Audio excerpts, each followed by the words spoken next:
ಮಾಡ್ತೀರಾ ಅಂತ. But thank you so much.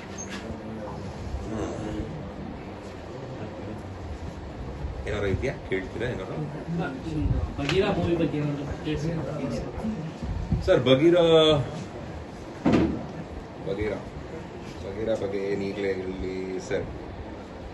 Bagheera ಬಗ್ಗೆ ಇನ್ನೊಂದು ಸ್ವಲ್ಪ ದಿನ ಆದ್ಮೇಲೆ ಕ್ಲಿಯರ್ ನ್ಯೂಸ್ ಕೊಡ್ತೀವಿ. ಇವಾಗ ಇನ್ನೂ ನಮಗೆ ಇನ್ನೊಂದು ಸ್ವಲ್ಪ ದಿನ ಶೂಟಿಂಗ್ ಇದೆ ಬಗೀರಾ. ಇನ್ನೊಂದು ಸ್ವಲ್ಪ ದಿನ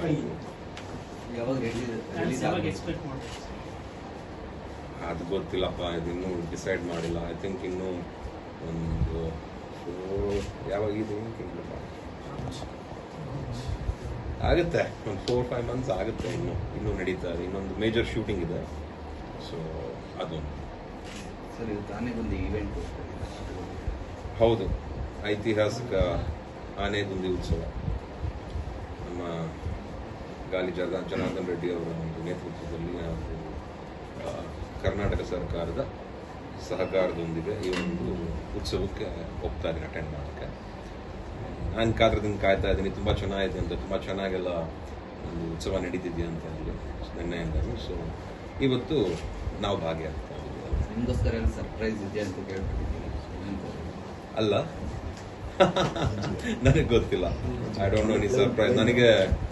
ನಾನು ತುಂಬಾ ಕಾಳಜಿಯಿಂದ ಕಾತ್ರದಿಂದ ಕಾಯ್ತಾ ಇರೋದು ಅಲ್ಲಿರೋ ಅಭಿಮಾನಿಗಳನ್ನ ನೋಡೋಕ್ಕೆ, ಆ ಒಂದು ಫಂಕ್ಷನ್ ಹೇಗೆ ಜರುಗುತ್ತೆ ಅಂತ ಅದನ್ನ ನೋಡ್ಲಿಕ್ಕೆ ಕಾಯ್ತಾ ಸರ್ ಭೈರತಿ ರಣಗಳಲ್ಲಿ ಇಲ್ಲ ಭೈರತಿ ರಣಗಳಲ್ಲಿ ನಾನಿಲ್ಲ. ಅದು ಶಿವಣ್ಣಮ್ಮಂದು ಮಾತ್ರ ಪ್ರೀಕ್ವಲ್ ಬಿಫೋರ್ ಮಫ್ತಿ ಆಗುವಂತ ಕಥೆ ಅನ್ಸುತ್ತೆ. ಸೊ ಅದನ್ನ ಇಟ್ಕೊಂಡು ಅವರು ನೀವೇನಾದ್ರೂ ಬರ್ತೀರಾ? ಇಲ್ಲಪ್ಪ, ಇಲ್ಲ. ಗೀತದ್ಗೆ ಪ್ರೊಡಕ್ಷನ್ ಅಲ್ಲ. ಸೊ ಇಲ್ಲ, ಆ ಕಥೆಯಲ್ಲಿ ಸಂಬಂಧನೇ ಬರಲ್ಲ ಗಣಗೆ. So it's a different thing ಅನ್ಸುತ್ತೆ. ಸರ್ ಆನೆಗುಂದಿ ಹೋಗುವಂತ ದಾರಿಯಲ್ಲಿ ಬಹಳಷ್ಟು ಜನ ಅಭಿಮಾನಿಗಳನ್ನ ಮೀಟ್ ಆಗ್ತಿದಾರ ಕೆಲವೊಂದಿಷ್ಟು ಕಡೆಗಳಲ್ಲಿ. ಅದೆಲ್ಲ ಹೆಂಗ ಅನಿಸ್ತದೆ ಸರ್? ಯಾಕಂದ್ರೆ ಬಹಳ ದಿನಗಳಿಂದ ಕಾಯ್ತಾ ಇರ್ತಾರೆ ಅವರು ಕೂಡ ನಿಮ್ಮನ್ನ ಮೀಟ್ ಆಗ್ಬೇಕು ಅಂತ. ಸೊ ಅವ್ರ ಜೊತೆ ಒಡನಾಟ, ಅವ್ರನ್ನ ಮೀಟ್ ಆಗಿದ್ದು ಸರ್?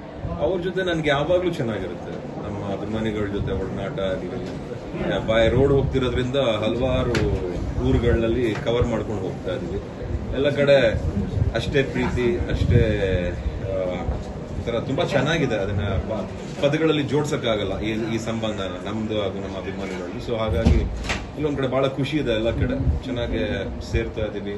ಆದ್ ಕಡೆ ಕಾಫಿ ಟೀ ಕುಡಿತಾ ಇದೀವಿ. ಅಲ್ಲೇ ಕೂತ್ಕೊಂಡು ಸ್ವಲ್ಪ ಹಾಗೆ ಎಲ್ಲರ ಹತ್ರ ಮಾತಾಡ್ಕೊಂಡು ಎಲ್ಲ ಕಡೆ ಹೋಗ್ತಾ ಇದೆ. ಬಟ್ ಖುಷಿ ಆಗ್ತದೆ ಎಲ್ಲ ಎಲ್ಲರೂ ನೋಡಿ. ಈಗ ತಾನೇ ಹೇಳಿದ್ರಿ ಭೈರತಿ ರಣಗಲ್ಲಲ್ಲಿ ನಾನಿಲ್ಲ ಅಂತ. ಬಟ್ ಶಿವಣ್ಣ ಮೊನ್ನೆ ಮಾತಾಡ್ತಾ ಅದ್ರ ಸೀಕ್ವೆಲ್ ಕೂಡ ಬರುತ್ತೆ ಅಂತಾನು ಹೇಳಿದ್ರು. ಅದ್ರ ಬಗ್ಗೆ ನೀವು ನರ್ತನ್ ಅವ್ರ ಜೊತೆ ಏನಾದ್ರು ಡಿಸ್ಕಸ್ ಮಾಡಿದ್ರ ಅಥವಾ ನಿಮಗೆ ಗೊತ್ತಾಗಿದೆ ಯಾವಾಗ ಅಂತ? No comment. ನನಗೆ ನಿಜವಾಗ್ಲೂ ಏನ್ ಮಾತಾಡ್ತಿದ್ದೀರಾ ಅಂತ ಏನು ಐಡಿಯಾ ಇಲ್ಲ. ಬಟ್ ಈಗ ಸದ್ಯಕ್ಕೆ ಭೈರತಿ ರಣಗಲ್ ಬರುತ್ತೆ. Let's all wish Bhairathi Ranagal all the best ಅಂತ ಹೇಳಕ್ಕೆ ಇಷ್ಟಪಡ್ತೀನಿ. ಸರ್ ಈಗ ನಿಮ್ಮ ಫ್ಯಾನ್ಸ್ ನೋಡಿದ ತಕ್ಷಣ ಬೈಕಲ್ಲಿ ಬರೋದಾಗ್ಲಿ ಫಾಲೋ ಮಾಡ್ತಾರಲ್ಲ ಅಂತವ್ರಿಗೆ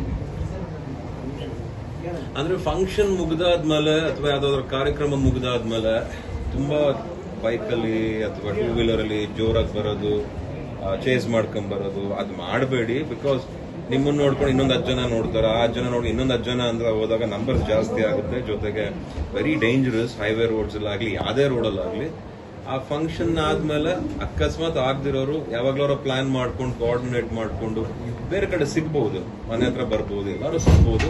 ಸೊ ದಯವಿಟ್ಟು ಅದನ್ನ ಮಾಡಬೇಡಿ. ನನಗೆ ಭಯ ಪಡಿಸ್ಬೇಡಿ ಇದನ್ನೆಲ್ಲ ಮಾಡಿ ಅಂತ ಹೇಳಲಿಕ್ಕೆ ಇಷ್ಟಪಡ್ತೀನಿ. ಸರ್ ಅದಲ್ದೆ ಈಗ ಹೊಸಪೇಟೆಗೆ ಹೋಗ್ತಾ ಇದ್ದೀರಾ, ಅಲ್ಲಿ ಅಪ್ಪು ಸರ್ ಸ್ಟ್ಯಾಚು ಹತ್ರ ಹೋಗ್ತಿದ್ದೀರಾ. ಅಲ್ಲಿ ಅಪ್ಪು ಸರ್ ಅಭಿಮಾನಿಗಳು ಎಲ್ಲರೂ ವೇಟ್ ಮಾಡ್ತಿದ್ದಾರೆ. ಅವ್ರಿಗೆ ಏನ್ ಹೇಳ್ತಾರೆ? ಅವ್ರಿಗಿಂತ ಜಾಸ್ತಿ ನಾನ್ ಕಾಯ್ತಾ ಇದ್ದೀನಿ ಅಲ್ಲಿ ಹೋಗಕ್ಕೆ, ಆ ಜಾಗನ ನೋಡಕ್ಕೆ ಹಾಗೂ ನಮ್ಮ ಅಪ್ಪನ ಪ್ರತಿಮೆನ ನೋಡಕ್ಕೆ. ಅಂಡ್ ಅಲ್ಲೊಂದು ಪುಟ್ಟದೇನೋ ಒಂದು ಕಾರ್ಯಕ್ರಮ ಇಟ್ಕೊಂಡಿದ್ದಾರೆ. ಅಂಡ್ ಅಪ್ಪ ಅಮ್ಮ ಬೇಸಿಕಲಿ ನಾನ್ ಕೇಳಿರೋ ಹಾಗೆ ಅಥವಾ ತಿಳ್ಕೊಂಡಿರೋ ಹಾಗೆ ಬಹಳ ಕಟ್ ಥ್ರೋಟ್ಸ್, ಅಂದ್ರೆ ಸಿಕ್ಕಾಪಟ್ಟೆ ಸ್ಟ್ರಾಂಗ್ ಫ್ಯಾನ್ಸ್ ಇರೋದು ಹೊಸಪೇಟೆಯಲ್ಲಿ. ಹಾಗೂ ತುಂಬಾ ಇಷ್ಟಪಡ್ತಾರೆ. ಅಂಡ್ ರೀಸೆಂಟ್ ಆಗಿ ಅದು ನನ್ನ ಪೇಜಲ್ಲಿ ಹೊಸಪೇಟೆಗೆ ಬರಬೇಕು ಅಪ್ಪ ಬಾಸ್ಗೆ ನೀವು ಬಂದ್ಬಿಟ್ಟು ಈ ತರ ಎಲ್ಲ ಎಲ್ಲ ಹಾಕ್ಬೇಕಂದ್ರೆ ನಾನು ಬಂದೇ ಬರ್ತೀನಿ ಅಂತ ಹಾಕಿದ್ದೆ. ನೀವು ನಂಬಲ್ಲ, ಅದು ಆಗ್ತಿದ್ದಂಗೆ 3-4ನೇ ದಿನಕ್ಕೆ ಈ ಕಾರ್ಯಕ್ರಮ, ಈ ಫಂಕ್ಷನ್ ಫಿಕ್ಸ್ ಆಯ್ತು. ಅಂಡ್ ನಾವು ಅಲ್ಲಿ ಹೋಗುವಾಗ ಆಯ್ತು. ಸೊ ಇದೆಲ್ಲ ನೋಡಿದಾಗ ಯಾರೋ ಆಲ್ರೆಡಿ ಲೈಫ್ ನಡೆಸ್ತಾ ಇದಾರೆ, ನಾವು ಸುಮ್ಮನೆ ಪಾತ್ರಧಾರಿಗಳಿಲ್ಲಿ ಅಂತ ಅನ್ಸುತ್ತೆ. ಹಿಂದೆ ಶಿವಣ್ಣ ಸರ್ ಹೇಳ್ತಾ ಹೇಳಿದ್ರು ಸರ್, ಚಿತ್ರದುರ್ಗ